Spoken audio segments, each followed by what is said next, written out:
Des détonations en pleine ville, scène de chaos à Doumbéa, près de Nouméa. De très nombreux blessés, comme ici, 7 hommes transportés à la hâte. Des émeutiers qui seraient touchés non pas par des balles de la police, mais par celles de Calédoniens qui tentent de protéger leur maison. Véhicules blindés, transport de troupes, gendarmes au pas de course. Des hommes armés, prêts à répliquer en cas d'attaque. Il y a 7000 gendarmes à l'heure d'aujourd'hui. La seule parole qu'on entend de l'État, c'est des paroles de répression. Nous, on n'est pas en guerre contre les Français, non. On est en colère après le gouvernement français. On attend que ce texte-là il soit retiré, parce que ce texte-là, c'est l'élimination du peuple kanak. Le leader de la CCAT, l'une des principales organisations indépendantistes, est mis en examen et placé en détention provisoire. Christian Théin est incarcéré au centre pénitentiaire de Mulhouse, à 17 000 km de la Nouvelle-Calédonie. On se rend bien compte qu'il y a une partialité et que la présomption d'innocence, autant que les droits de la défense, ne sont pas du tout respectés. Le projet d'une Nouvelle-Calédonie institutionnellement unie et fondée sur un vivre ensemble les uns avec les autres est révolu. Ceux qui sont issus de ce qu'on appelle le peuple premier considèrent qu'ils sont plus légitimes que les autres. Et ceux qui sont arrivés par les aléas de la vie en Nouvelle-Calédonie considèrent que c'est aussi leur terre et qu'ils doivent être traités de manière égale. C'est contre ça qu'on se bagarre aujourd'hui aussi. Et si ça se traduit par la révolte, il faut savoir que la révolte, elle est salutaire. Parce qu'elle est le signe que le peuple, il est toujours vivant et qui voit aussi les injustices. Je m'appelle Emmanuel Tsubaou. Je suis originaire de la tribu de Tiedanit, à Yengen, à 400 km de Nouméa. Je suis député de la 2e circonscription de Kanaki, Nouvelle-Calédonie. C'est un sentiment de gâchis, un sentiment de tristesse, de colère aussi. Le fait de perdre des vies, le fait de voir autant de gendarmes dans notre pays. Il y a 7000 gendarmes à l'heure d'aujourd'hui. Et la seule parole qu'on entend de l'État, c'est des paroles de répression, de sécurité. Donc c'est le sentiment, c'est celui d'être considéré dans son pays comme victime éternelle d'un système qui va toujours nous donner tort, parce qu'on revendique nos droits.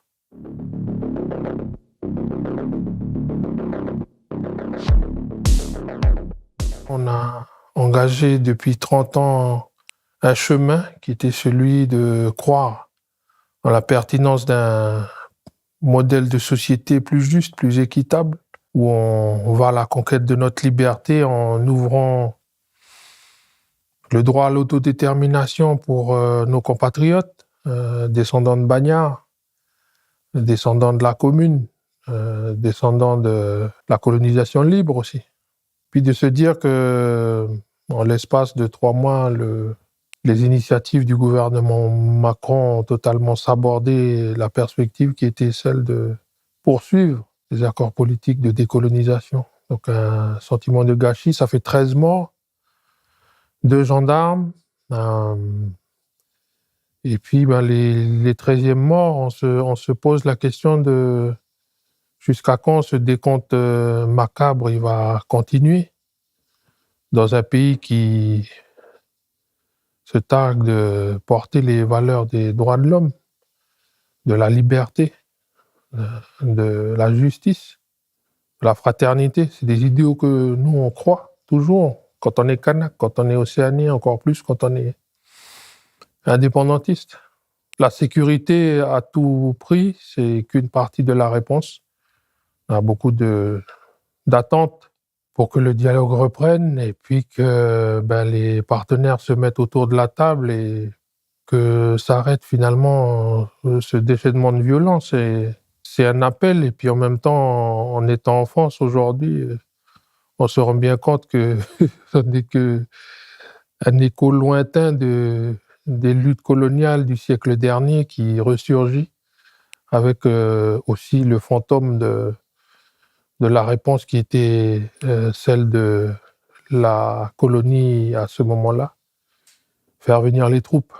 Mais c'est lassant de toujours avoir à réexpliquer et puis de faire face à la même réponse. La considération pour nos peuples aujourd'hui, elle est autrement plus lointaine du fait des difficultés de la France. C'est pas simplement pour notre peuple, mais c'est pour les Outre-mer en général. De manière très factuelle, aujourd'hui, les Outre-mer c'est un secrétaire d'État qui est sous la houlette du ministère de l'Intérieur. C'est la considération que l'État est là pour la gestion des affaires de l'Outre-mer. Ce sont du ressort de la sécurité et de l'ordre public. Voilà, le ressentiment, on est aussi fatigué, je pense, comme tous les Français qui sont en attente d'un gouvernement.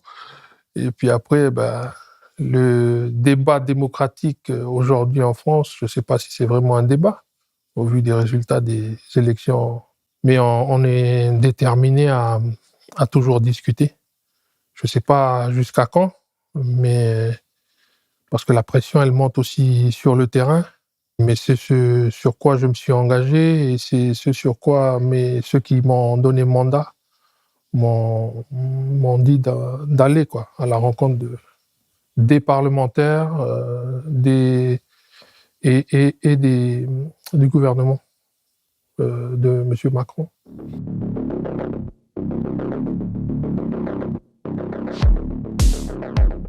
Le fait d'avoir arrêté 7 membres de la cellule de coordination des actions de terrain, qui est une émanation de l'Union calédonienne composante du FLNKS, Front de libération nationale kanaké socialiste, c'est l'engagement dans toutes les luttes de libération. À un moment donné, on se retrouve aussi accusé. Il y a plus de 2000 arrestations.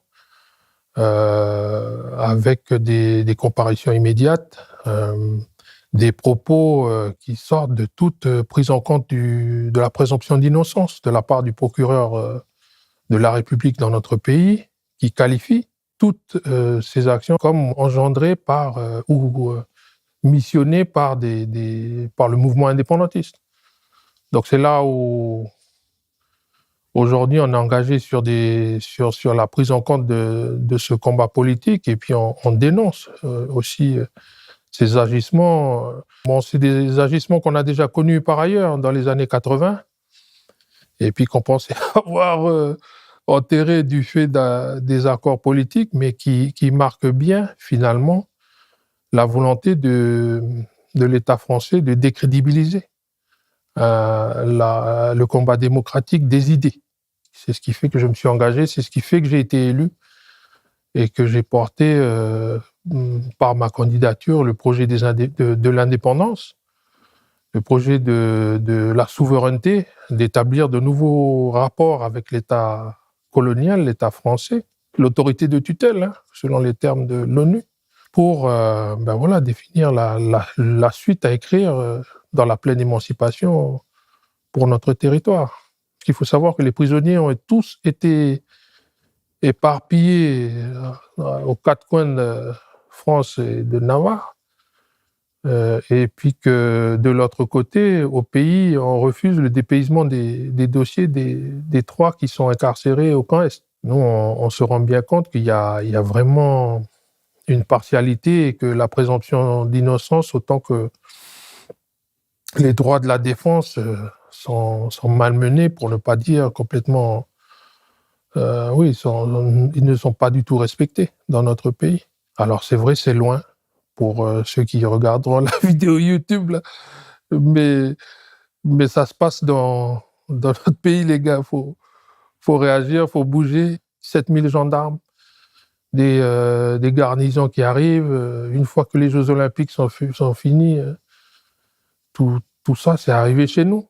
Les gendarmes font leur métier. C'est jamais acceptable de voir autant de violence se déchaîner, mais c'est jamais acceptable non plus de voir autant d'hommes en armes dans notre pays. On a expérimenté les nouveaux véhicules Centaure, véhicules blindés de gendarmerie, en plus des VBRG, en plus des flashballs. Il y a des gens qui ont perdu la vie, il y a des gens qui ont atterri à l'hôpital. Notez aussi la présence de milices. C'est triste, mais c'est vraiment l'impression que l'histoire se répète.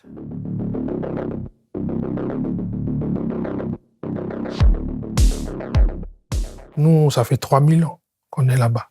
3000 ans d'expérience humaine, 28 langues, 28 manières d'interroger le rapport à l'autre. On a l'habitude de...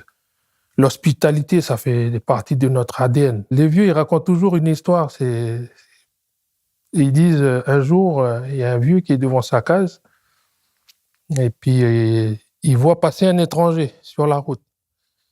Et puis, il lui propose un café. Il vient, il s'assoit, il boit le café. Après, il y en a un deuxième qui passe, il lui propose un café. Il s'assoit, il boit un café. Et au bout du quatrième, le vieux, il dit, mais il s'adresse à ses hôtes en leur disant, mais peut-être vous allez repartir là, parce qu'il n'y a plus de café pour moi et puis ma famille. Puis ceux qui se sont assis à ses côtés, ils ont dit, mais on va se lever, on va décider par vote démocratique parce que on est en France. Et puis ceux qui sont les plus nombreux, ce sont ceux qui vont décider.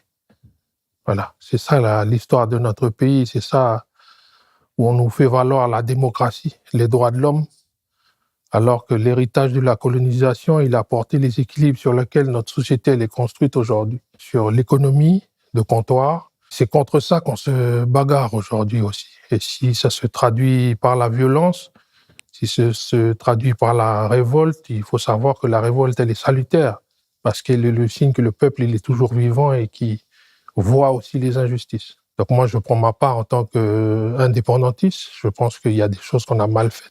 Le développement, certainement, il a laissé une part de notre jeunesse sur le côté. Mais il ne faut pas avoir peur de sa jeunesse. La force d'une tribu, c'est la jeunesse. La force d'un quartier, c'est la jeunesse. La force d'un pays, c'est sa jeunesse aussi. Donc il faut croire en la jeunesse. Et nous, on est déterminés, moi en tout cas, pour avoir fait l'ensemble des sites de barrages, depuis Koumak jusqu'aux agglomérations de Païta, Dambia, Mondor, sur la côte ouest, et puis Pouébou en descendant jusqu'à Yaté sur la côte est. La seule parole qui est sortie, c'était une parole qui mettait en cause cette injustice sur le projet de loi constitutionnelle, là, de dégel.